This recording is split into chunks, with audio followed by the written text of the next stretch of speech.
Well, great to see everybody. Great to be back in Gainesville. We started in Fort Lauderdale. Beautiful sunny day there. Not as much here, so we were a little late getting in with the weather, but we're happy to be here for today's announcement, and we're also looking forward to the football season coming up. The Gators got, I think they have a couple games to start that may be on the easy side, but it gets pretty doggone tough after that. A very, very difficult schedule. I know we're gonna have Arch Manning coming to Gainesville with Texas, which will be good, and I know there'll be a lot of other good games. So I think the way the season ended last year was positive. I think that they've got an opportunity to do well. So we'll see what happens. That's the one.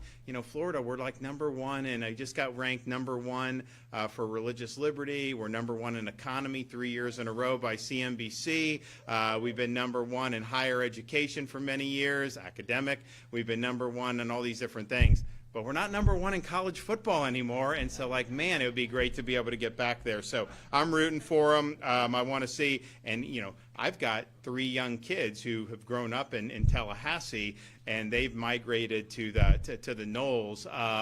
And so I try to tell them, I'm like, listen, I'm governor of all the people. So I was like, because I was at the championship game for the basketball team, and I'm like, you got to root. I was like, you can't, because we thought it was going to be Duke versus Florida in the championship. I was like, son, Madison, Mason, you cannot root for Duke against the Florida team. I don't care how much you like the Florida State stuff. But I will tell you, as parents, we've not steered them. In fact, last year, start of the season, the Miami game in Gainesville, my girls were wearing, Florida cheerleading attire. My son was wearing a Tebow jersey. They go to the Swamp. We're like, maybe they'll like it. And, they just grew up in Tallahassee. So it is what it is with that. But we've been equal opportunity where, but we are looking forward to it. I think it's going to be interesting. We've got a lot of great opportunities. We're also, excited to be able to be here with our new chief financial officer for the state of Florida, Blaise Ngolia. Well, there he is right there. So Blaise is,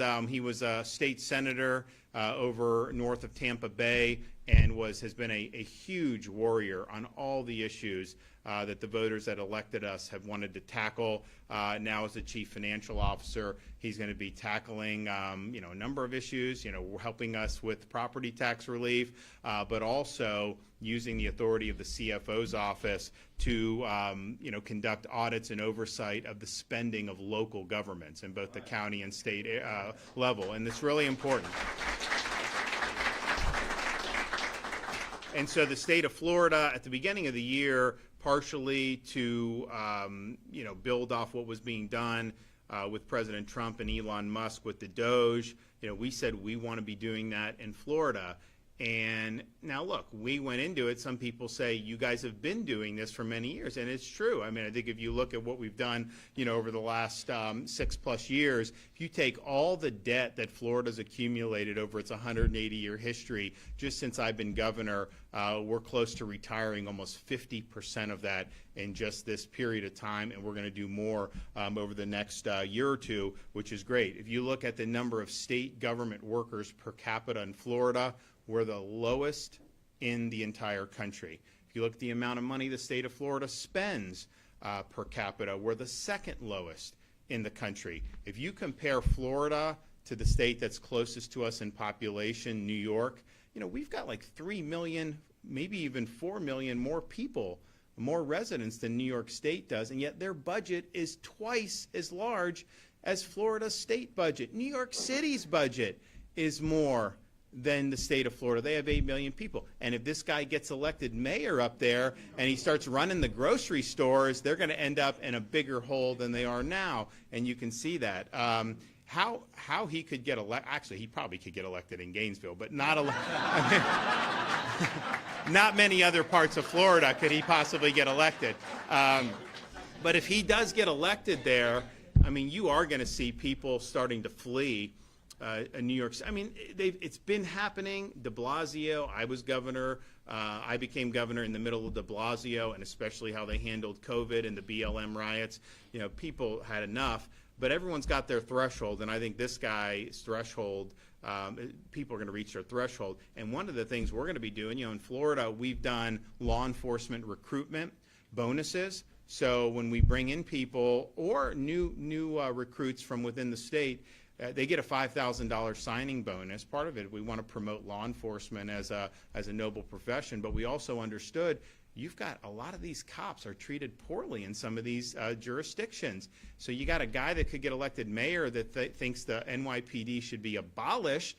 You know, I don't know. I would not want to put on the uniform and risk my life in that circumstance with a mayor that clearly doesn't have your back. So I think you're going to see a lot of law enforcement want to relocate out of there. And I guarantee you, they'll go different places, but I guarantee you the #1 landing spot will be the state of Florida, because we're a law and order state. That's just the way it works.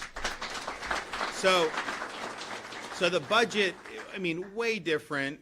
Everything we've been doing is great, but at the same time, it's like, and the budget I just signed for this fiscal year, even though we increased teacher salaries, even though we increased infrastructure, even though we did historic investments in Everglades and natural resources, all these things, it still spends less year over year than the previous year's budget. And that previous year's budget spent less year over year than the year before that. How many other states are reducing spending over a 3-year period like that? I don't think any of them are, but certainly not very many. So we've really led the way. We're proud of that, but you can always do better. So what we did, and our agencies are always reviewing these contracts as a matter of course. This isn't anything new for us, but they're using artificial intelligence and all these other things. So we're employing those tools. We have a DOGE entity now in the state government. I did an executive order.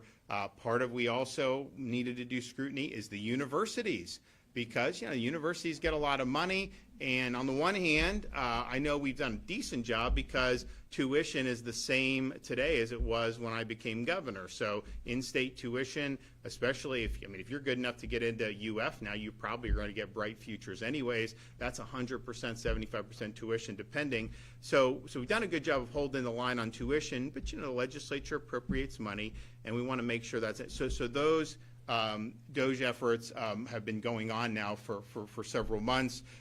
But we also understood state and local government, because people are coming to me wanting property tax relief, and I'm supportive of that. I think we need to do it, but that property tax revenue is local revenue. It's imposed by local governments, and it's used for local things.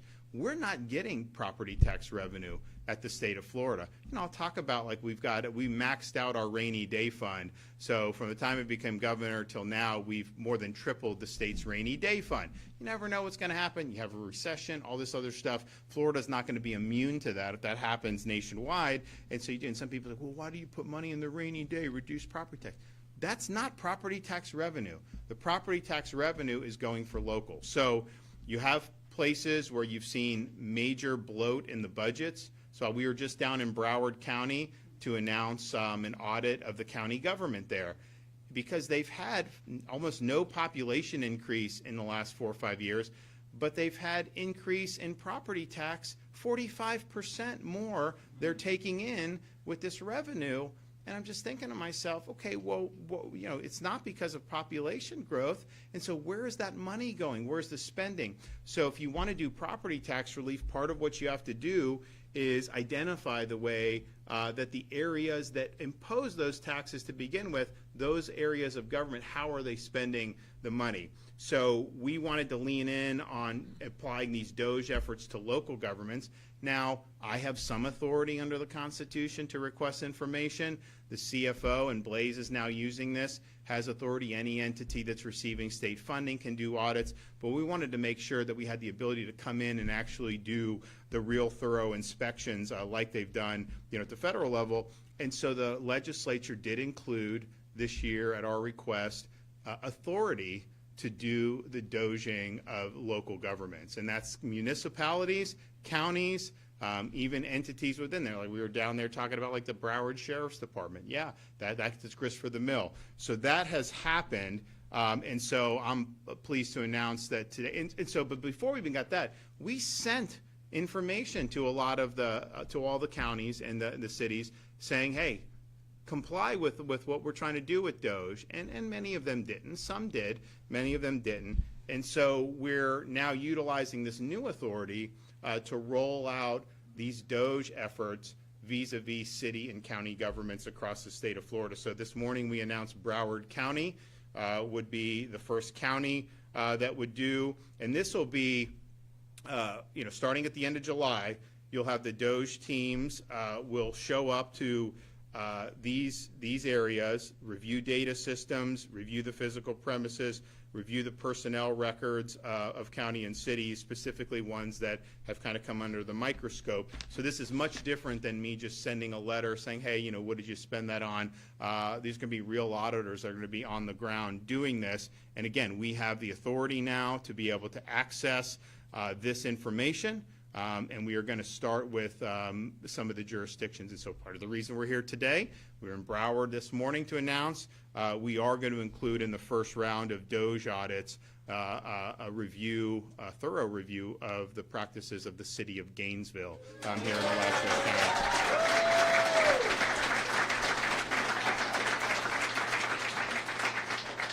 Over the last 5 years, taxpayers in Gainesville have watched as the city government has increased burdens on property owners, over $30 million in additional ad valorem tax collections, which represents an increase of almost 86% since 2020.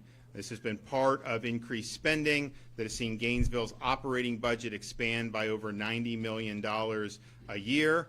So this is, if you just divide by the residents, much less property owners, $600 per resident in additional taxes that have been applied. And of course, what has the city done with the money? They have DEI, they have Green New Deal, they have things that, quite frankly, a lot of taxpayers don't want to pay more property taxes to be able to fund. And so the goal of this review is to identify these practices, seek justification for why you've seen the growth in the taxes. I know they just raised the tax the other day. I saw a report on that, and I'm just thinking to myself, we should be, it's one thing for the state of Florida to do what we've done, and we're proud of that, but if you're a Floridian, whether it's city or county government, taxpayers should be put first. Taxpayers should be respected, and that's what we're trying to do here. So we will work with our CFO, Blaise Ngolia, to conduct these visits. Blaise has already assured me that, that his team at the CFO's office is standing by and ready to work. And here's the thing. This is not optional cooperation. This has been passed by the Florida legislature, signed into law by me as governor. There's also constitutional authority that helps inform this, and the CFO also has authority to be able to inform this. And so we believe that taxpayers have wanted to see this done. This will then roll into our effort to be able to do the property tax relief on the ballot in 2026. And I think the reason is people who oppose property tax relief will say, well, we need schools and fire and police. Of course we do. But what about all this other spending that's not there? What about some of the, we were just down in Broward, and their county administrator makes almost $500,000 a year. Now look, so is that what you want as a taxpayer? So these things need scrutiny, and because I really believe you can do the things at the local level we all agree on, education, first responders, all that, and still be able to provide meaningful property tax relief, but not if the spending is not kept in check on these other items. So you're going to see that. I think it's going to be really, really instructive. I want to thank the folks that helped work with us to get this into law. Now, there are ramifications for noncompliance, and there's a variety of tools that we'll have at our disposal, and if we need to do that, we will do that. But I'm excited. We're going to be rolling out more jurisdictions over the next 2 weeks, so expect to see other cities and other counties from various parts of the state of Florida. I mean, we're down in Broward, like you just doing, Broward, Southeast Florida. I mean, they acted like Southeast Florida, is like, like this Democrat area. Like, I won Miami-Dade and Palm Beach County, by the way, so it's not. Now, Broward is a bird of a different feather, but that's okay. It is what it is. So it's not. We're really looking at where have we received a lot of interest in examining who has not been fully compliant with the requests that have been made. But you will see counties in variety parts of the state You'll see different political compositions. It's going to be, I think, an interesting but meaningful diversity across the state from both the county and municipal level. And it could also be other entities that are affiliated with a specific county. You know, we mentioned Broward Sheriff's Department. That would be something that can obviously be looked at. So I'm excited to unleash our new Chief Financial Officer, Blaise Ngolia, on this.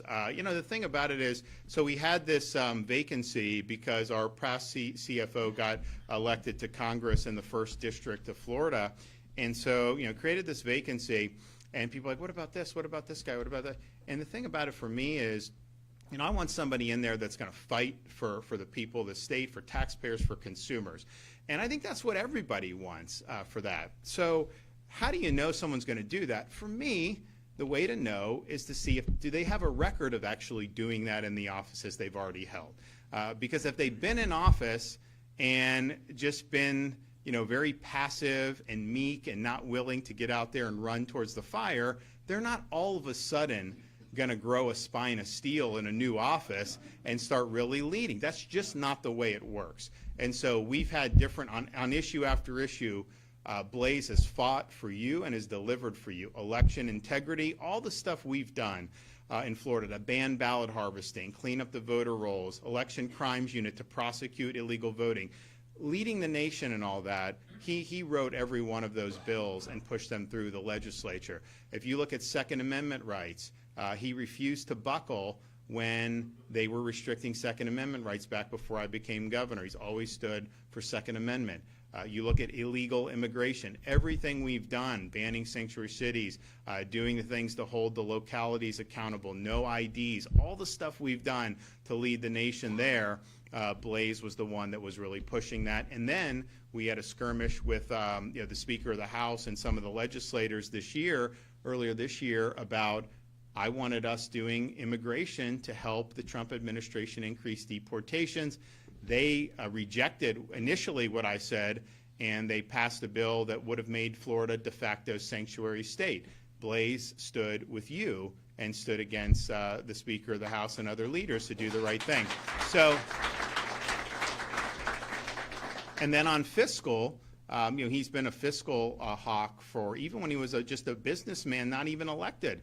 He was focusing on waste in local government in Hernando County. So that record is very, very strong. And then even, you know, we just had the news last week about the redistricting maps that we did for Congress in 22 were upheld by the Florida Supreme Court. And people may not remember, you know, we have big Republican majorities, but they passed a map that was a bad map. And I said, I'm going to veto it if you pass it, and they passed it, so I vetoed it. And then we ended up calling a special session, and then we have a much better map that was just approved as fully constitutional and compliant with the law. Blaise was the whole time standing for you and standing for what was right on that. So when I see that you have a record of actually doing what you said you're going to do, that is the most meaningful indicator to me. And I'm sorry, like, I watched these guys campaign not only here but around the country. They all say the same things when they want your vote, especially in a Republican primary. But then once it comes time to get into office, the number of them who actually deliver on what they say is honestly in Republican few and far between, unfortunately. And so when you have somebody that's not only talk the talk but walk the walk and delivered results, that's the best indicator that you're going to see meaningful leadership and action in this new office. And so I think you're going to find in short order that he's a guy that's going to fight for you. He's a guy that really, really puts the taxpayers of this state and the consumers of this state first. And that's exactly what we need as a CFO. So the floor is yours, my man.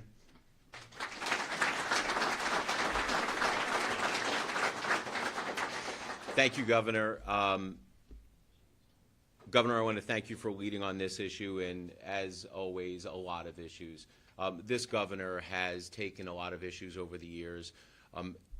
Some instances where other governors, other states would shy away from the fight, he was a leader on this. You know, sometimes turning other states into doing what Florida has done because of Ron DeSantis' leadership. Right now, he's leading on property tax reform, trying to eliminate property taxes on homesteaded properties, and auditing and doging local governments, and that's why we're here today. But before we start, I just want to say it is great being in Gainesville, the home of the Florida Gators. So I gotta say this, because the Gov and I talk sports all the time. The Gov is like, hey, now that you're a statewide elected official, you have to sort of be, even on all sides. Look, I'm a Tampa Bay Lightning fan. I was actually rooting for the Florida Panthers. I said, I may be CFO. I have to get used to rooting for the other side. Look, I grew up in New York City. Don't hold that against me. I escaped New York City to come here because of low taxes. But I root for the Tampa Bay Rays. I root for the Florida Marlins. Somebody said, hey, does that mean you're going to root for FSU? And I'm like, no, I am not. So then they said, well, what about the Miami Hurricanes? I'm like, do you want to start a fight? But I will tell you that I started off as an anti-wasteful spending activist when I was back in the mid-2000s. If we remember, back then we saw the increase in property taxes because we saw an increase in values and local governments expanded government. We're seeing the same thing that's happening right now. Local government revenue coming in are expanding anywhere between like 60 to 120%. They're taking the extra tax revenue, they're spending it recklessly. We are seeing it. And I hate to say that you guys are living in a city where one of the worst offenders are, we believe. And what we're here to do is shine a light. You cannot have meaningful property tax reform unless you have meaningful spending reform. And the only way to do that is to let the citizens, the taxpayer, know exactly what your local governments are actually spending the money on. Because I'm going to tell you right now, there is going to be a tax question on the November 26th ballot, and it's going to ask you, do you want to either cut your property taxes or eliminate your property taxes on homestead exemption? So local governments are already positioning and saying that we can't do it. We have this, and we have to pay for. And I'm going to tell you right now that we are on a mission to prove that a lot of the stuff that they don't want to cut, they could cut. There's just not a willingness to cut. So the CFO's office, along with the governor's administration, DOJ Florida, we're going to start going in. We're going to start pulling all of these contracts. We're going to start looking at spending. We're looking at spending traits. And we are going to tell the voters, you guys, exactly what they're doing with your money so you can hold people accountable. What we're doing, you can clap, that's okay. Now notice, I didn't have a Jeb moment and say, please clap. I said, you can clap, that's okay. I gave, but what local governments need to understand is it's not their money, it's your money, the taxpayer money. And we all need to be better fiscal watchdogs for what they're spending on. Because I guarantee you, once the light is shown on some of this stuff, you're like, you are taxing me to do that? I have questions. Because that's where we're headed. So we cannot start off with this faulty assumption that the level of government and spending that they have right now is needed, because we know that it's not. So we're going to go in, we're going to show, we're going to work hard, we're going to do our due diligence, and we're going to show that you are spending too much money. You need to start cutting back now, or the voters are going to do that on the 26th ballot. When property values, we've seen property values go up over the past couple of years, right? Who should benefit from the rise in property values? You guys should, not government. But what we have seen time and time again is that government is benefiting from property taxes. Now, the governor will probably get up here after this and explain, because we both believe, and the governor said this eloquently before, is that, do you really own your home? Even if you have it free and clear, you're renting it from the government. So, Governor, the team at DOJ Florida, I look forward to working with you side by side to make sure that we're holding people accountable. I will tell you this. A new era of accountability is upon us in Florida. Thank you, Governor.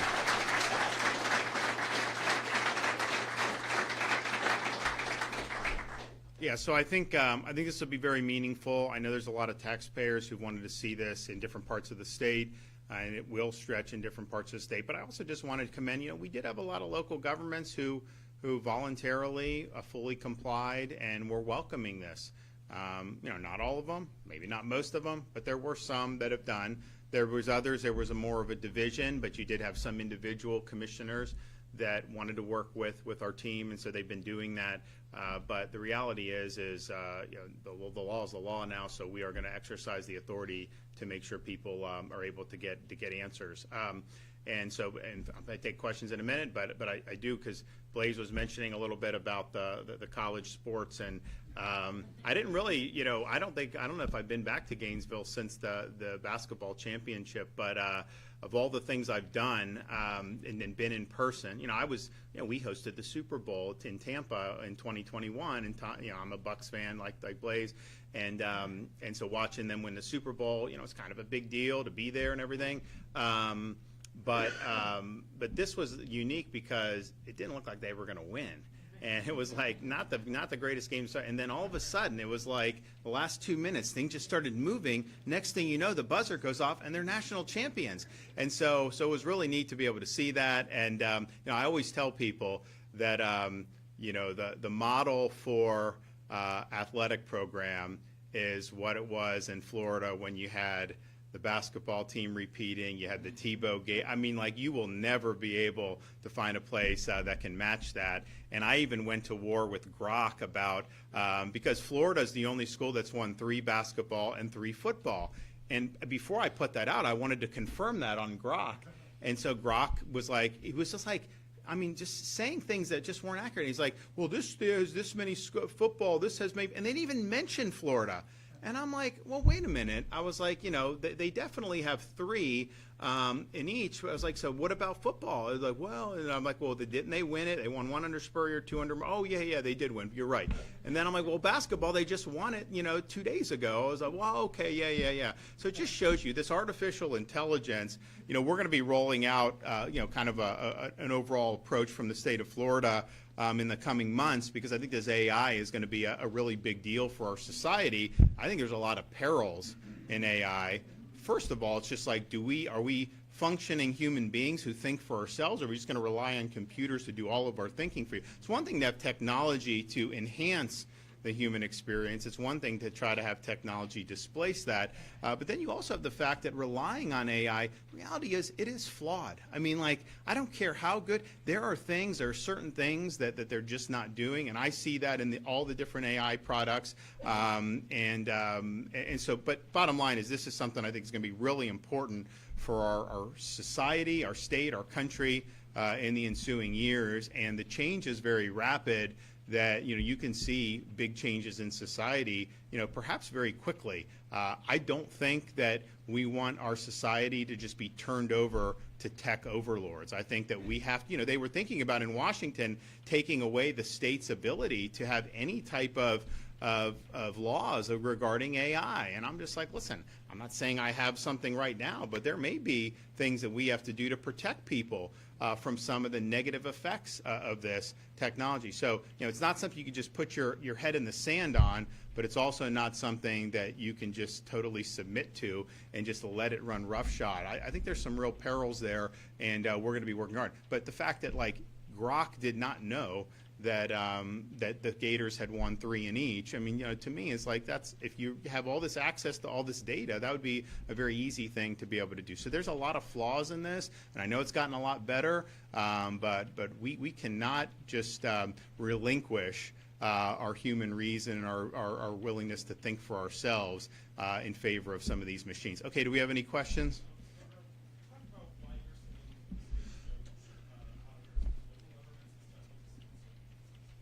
Well, I did an executive order at the beginning of the year to do state agencies. So we do that as a matter of course anyways. So like these contracts, Elon's finding all these contracts federally he was doing. We do that as a matter of course. Well, we've done state that's different now because we saw how they were using artificial intelligence to kind of help that. So that is being used to help it. And I think that that's meaningful. And then the other thing we've done at the state level that I think was overdue was the doging of the universities, the state universities. So that's all ongoing. That is happening. And we're happy to do that. But I would also say that I went over the fiscal record in Florida. It's strong. It's really, really strong. I always want to do better. I'm not saying there aren't things. Bureaucracies are by nature inefficient, right? I mean, that's just the way it is. So you're always having to police that. But yes, we did the executive order. All our folks do. Now, all of our agencies have DOJ liaisons. We have Eric Soskin here, who's the head of our DOJ for the state. And that's been our primary focus through most of this calendar year up until more recently when we've been engaging local governments and then now have this new authority to do it. Yep.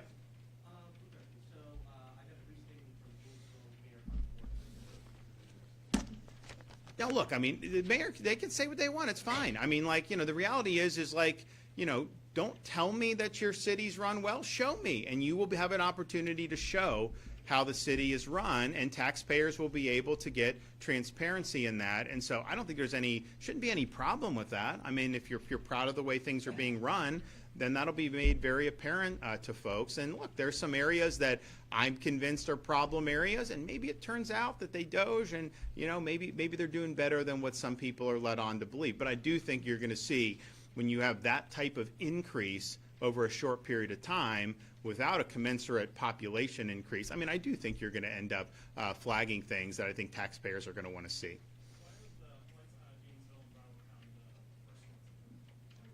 Well, we're going to roll out, so over these 2 weeks, we're going to roll out more in other parts of the state. I think part of the reason we did this, I think the one we had most persistent inquiries about Broward. And obviously, I've been involved in Broward County affairs, not really, I mean, kind of against my will. It's like I'm forced to do, like supervisor of elections, the sheriff, we had to do a lot of stuff down there. I've removed school board members, all with just cause. I'd rather not have to do that. I'd rather them just do their jobs. But so we've been involved in there, and so we understood that there's issues. And then this was another city, Gainesville, where a lot of people were concerned. Obviously, with the recent tax, we thought we needed to do it, and was on the way back from Broward back to Tallahassee. I don't know if we're going to end up getting out of here with the weather, but we'll see what happens. But you expect to see more. I mean, you're going to see more counties in other parts of the state. You're going to see more municipalities, and it will span, geography. I mean, I know that we've got stuff in Northeast Florida on tap. I know we've got some stuff in the Tampa Bay area, and I know we've got more in Southeast Florida as well. So buckle up. You're going to be able to see that unfold. And the thing is like, I mean, look, people have to make their decisions about how they run these things. I mean, I can tell you when I see things where, you've got, $250,000, $300,000 for like a city or a county employee, like, look, maybe that's justifiable. I can tell you the CFO Florida isn't making anywhere close that much. There's folks, throughout the state government who have major responsibilities who are not anywhere near that. And so, maybe it's justified, but I think a lot of people will probably look and say, okay, wait a minute, what's been the increase in some of that?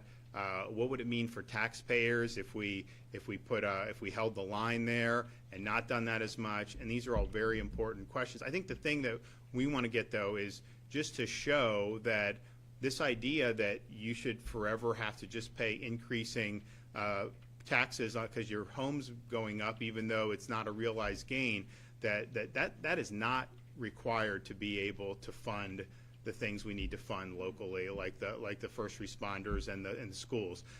You definitely can do it. Especially, I mean, look, for Florida residents in particular, look, investors, snowbirds, commercial, that's a little bit different. I mean, philosophically, I would say, everything, but certainly for you as a Florida resident with your primary homesteaded residence, at what point do you own it, right?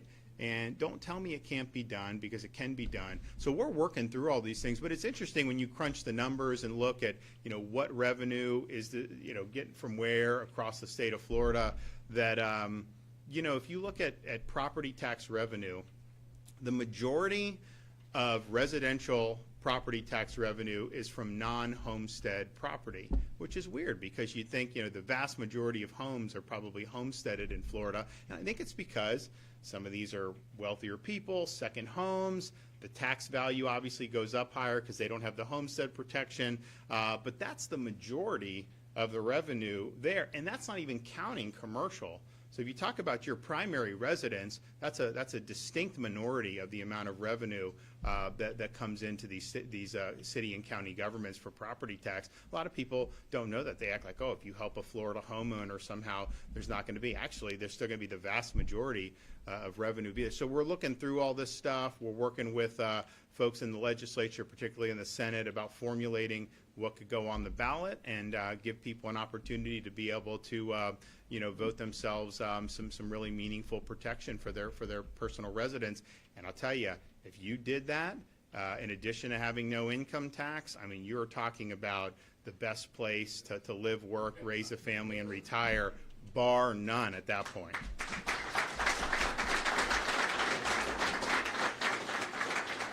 All right. Well, best of luck. These guys are gonna get cracking on this, so you guys should be getting some information, hopefully, relatively soon. It doesn't happen overnight, but we understand that the time is of the essence. We've got the legislature coming in next year.